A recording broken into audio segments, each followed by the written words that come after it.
Hi guys, I'm Laura. I'm the educator here at Middle Park Health, and my coworker Laura and I are going to show you how to hook up our chest tube drainage system. So, hi everybody. Hey Laura. So your physician is here at the bedside. They've noticed either a pneumo or a hemothorax through radiology, and they want you to get ready for a chest tube setup. So here at Kremling, this is Bay 1 in our ER, and all of our supplies are kept here over in the corner. So you're going to want to walk over here, open these two doors. The things you're going to need, first and foremost, your Atrium Dry Seal chest drain. Okay, so you're going to get one of those out, and then if your physician wants a pigtail, you'd get out that instead. We do have those. You're going to get out whatever size chest tube. This is what they look like in the package. This is the 20 French.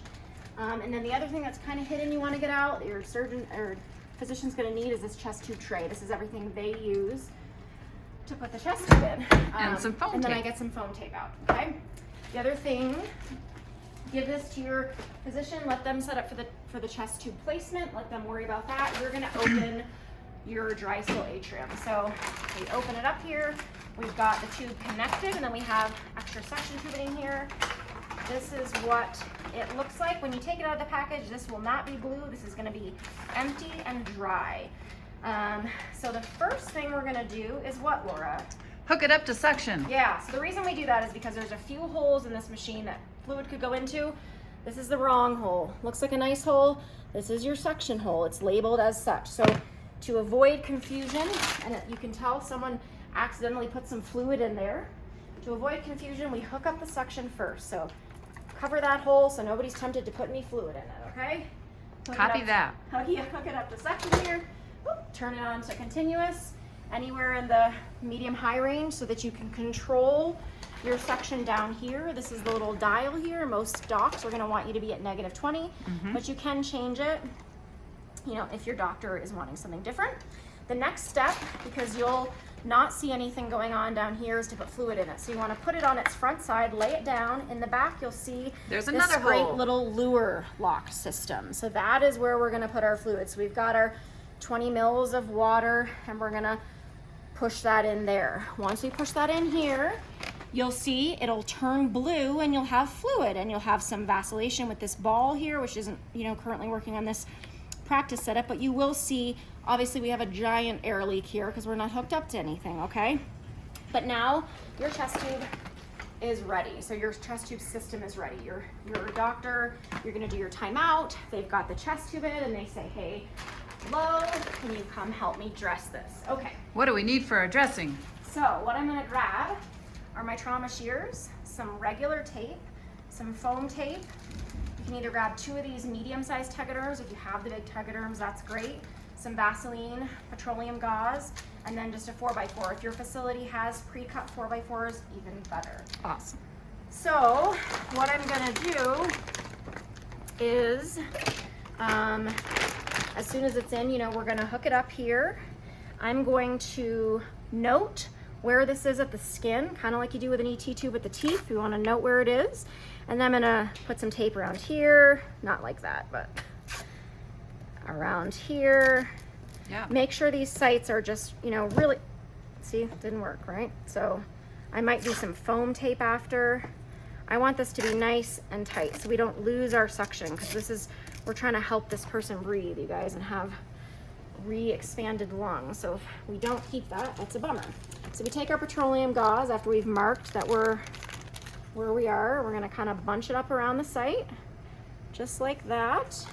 And then we're gonna take our 4x4, we're gonna cut it halfway up the center, like that. And then we're gonna put it around the chest site, okay?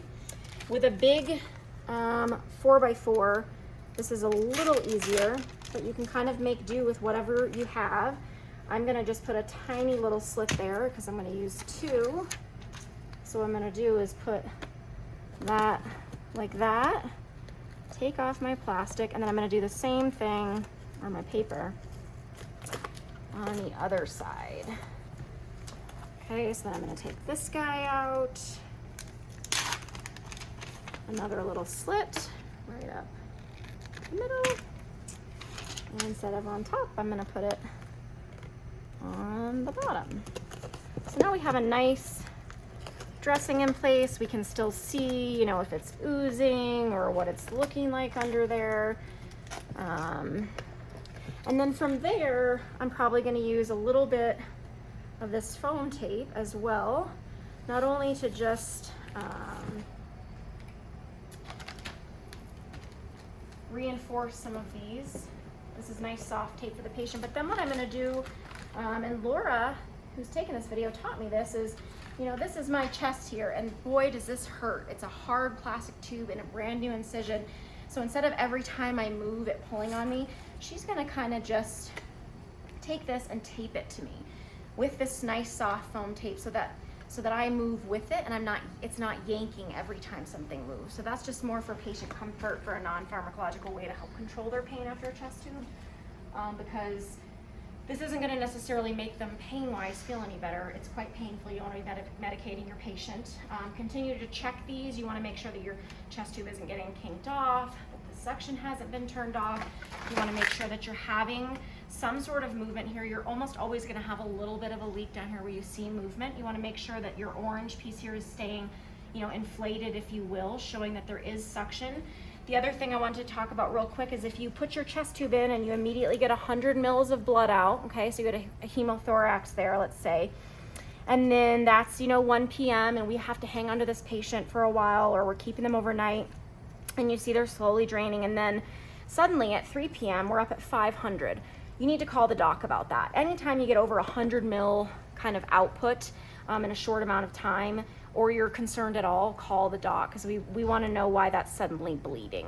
It shouldn't be a large output other than when you initially put that chest tube in. So hopefully that's helpful. Where do we put it on the bed? We put it below the level of the patient. So often we're going to put it, it's got these handy dandy little handles. We'll put it here and let it hang.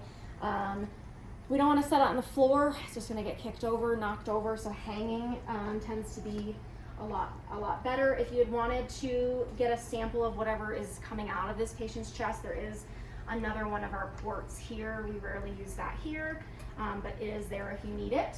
And then just to keep assessing the patient's pain and respiratory status. So does that cover it, Laura? I think so. All right, thanks for tuning in, you guys. Let us know if you have any questions. Bye.